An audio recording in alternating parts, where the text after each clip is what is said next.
as voyagé, tu as voyagé Oui, très longtemps. oui, Le carnet de circulation, oui. ça fonctionne comment?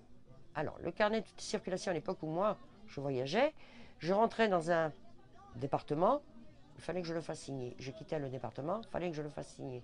Mais il te traçait tout ton cheminement. C'est simple, c'était un fichage, un cartage. C'est une prolongation du carnet anthropométrique. Complètement. La seule chose qui diffère, c'est qu'on ne mesure plus le nez, l'écartement des yeux. Mais les signes particuliers, ils figurent toujours. Sur Attention, le carnet de bien circulation. sûr. Et on va les chercher où? Au bureau des étrangers, au niveau des préfectures. Et on te dit, mais vous êtes français.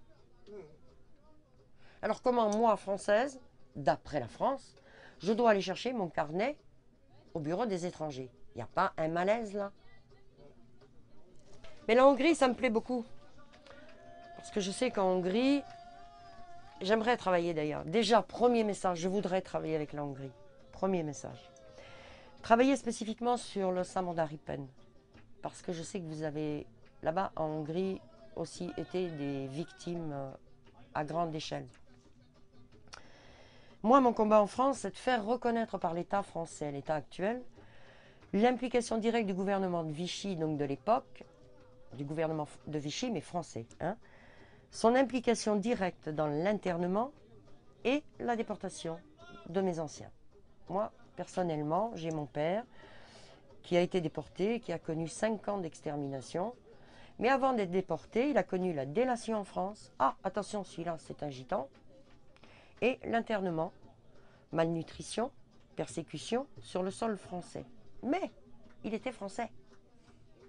J'ai un problème avec l'histoire française. Non seulement il était français, là ça rejoint l'opposition de mes fils à faire le service militaire, c'est que mon père a servi le drapeau français. Il a fait son service militaire, il a été libéré de son service militaire juste avant la guerre, rappelé pendant la guerre, prisonnier de guerre avant d'être prisonnier en tant que tzigane. Il a été dans les stalags, il a été relâché des stalags, il est revenu sur les territoires français pour retrouver sa femme et ses enfants déjà nés. Et là, il a été repêché comme tzigane et enfermé en France.